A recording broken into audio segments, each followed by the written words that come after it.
I really do want to thank everyone for coming tonight for this important issue.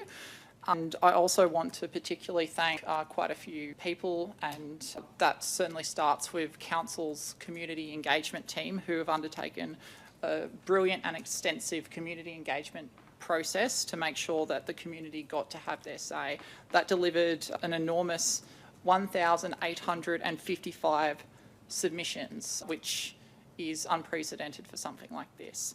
I also do want to thank to the engagement in good faith by plenty of stakeholders, of course, including the applicant with Rising Tide, the New South Wales Police, Transport for New South Wales, the Port of Newcastle, as well as other important stakeholders and community groups like the Newcastle East Residents Group that has made representations to councillors. With that enormous 1,855 submissions, we saw that over 86% of submissions were in support of that.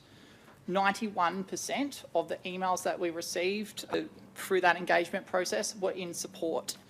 Over 60% of website submissions were in support, and 100% of paper submissions were in support. In terms of representations I've received over 100 direct representations myself from my constituents in support of the application, as well as 2 emails from constituents noting objections to the application. The decision before us tonight, ultimately it does relate to whether or not we approve an event licence for City of Newcastle land in accordance with Section 68 of the Local Government Act. It relates to those parcels of land that are detailed in the application. While, of course, though, this has certainly become a high-profile issue. I appreciate when it comes to governance, it's certainly out of scope in the powers of local government to control protest activities beyond that. That said, I certainly appreciate these applications to use this community land are within the broader context about a protest that is planned to happen. And as councillors, we were elected by the people to make difficult decisions. This has come before us tonight, even in circumstances which councillors have indicated their opinions on as well, which has been challenging, of course. But it's come to us tonight, and it's appropriate that we deal with it tonight as the elected council. When considering my own decision, thinking about public safety was very critical. We know that people will be coming to Newcastle, including some people who have been very vocal about engaging in civil disobedience and open that they intend to protest and be part of those activities regardless of what happens with the approval of council's event application.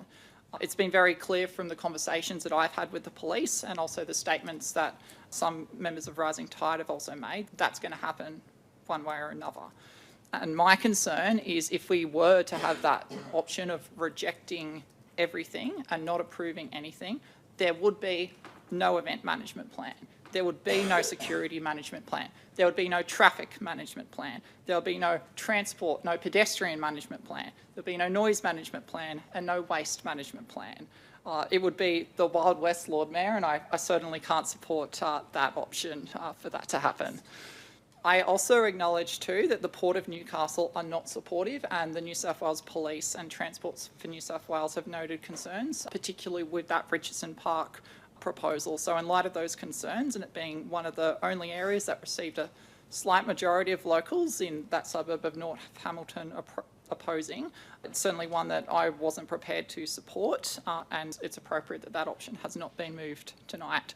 Rising Tide's proposal for the southern area of Camp Shortland relates primarily to a live music concert that's in the event application, and that's gone through the appropriate processes and governance procedures and review at the City of Newcastle, and that required notification period. With respect to the City of Newcastle standard event authorisation processes, I believe it would be approved, and therefore I will be supporting that. When it comes to Foreshore Park and that larger space that would include the workshops and the camping, I'm also supportive of an event authorisation for Foreshore Park, subject to Rising Tide dotting the I's and crossing the T's that we've spelled out to an extent in this motion, and there also being an appropriate notice period. So tonight I'm backing in principle support for this. I do also note as well that the Newcastle East Residents Group made a very vocal submission to councillors and has provided their feedback, and they are in support of council approving the event application.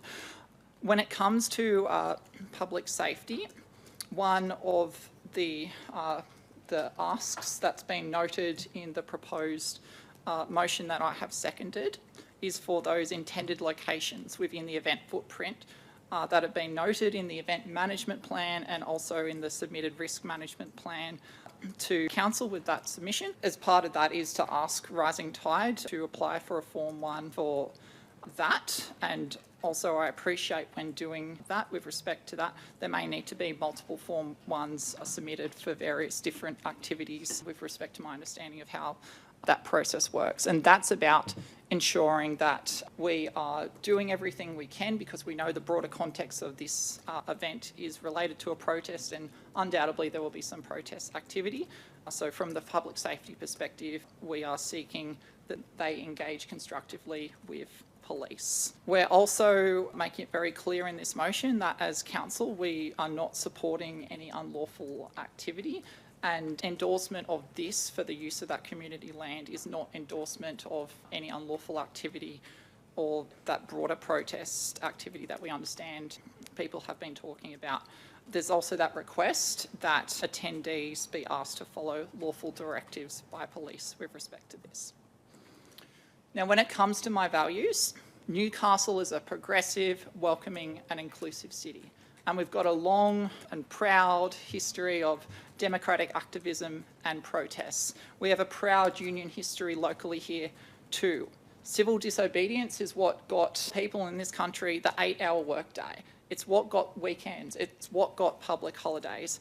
It's what got women the right to vote through civil disobedience.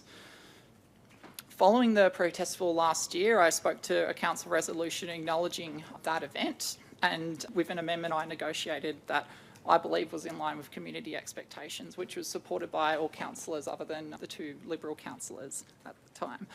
That resolution was about acknowledging the passion of attendees, reaffirming the city's commitment to our climate action plan, our net zero targets, and also recognising the challenging circumstances last year that led up to that event. And for that, we also certainly thanked the community and workers, including the police, for their contributions to ensuring public safety. When it comes to climate change, in Newcastle, we know that that's not up for debate. This chamber has previously declared a climate emergency, and the city's views on this are well known. We are literally terraforming our planet to become uninhabitable, and we are certainly seeing the effects of this in this day and age, including right here in Newcastle, where I know in the coming years ahead, there's going to have to be a very serious and some difficult discussions about what is happening to our coast. We're taking plenty of action locally, and I also note this motion that we're proposing and that I've seconded does note that the Port of Newcastle is diversifying at an accelerated pace. When I spoke to this following the event last year, I remarked that very soon we will start to see less coal ships coming out of the port and more ships bringing things like renewable energy and supporting components for wind turbines. And just this month, that has actually started to happen with that exact example. We saw this month a very large shipment arrive for the state's largest renewable energy wind project come right through the Port of Newcastle here. We've got a bright future ahead, but we certainly still do have to fight for it.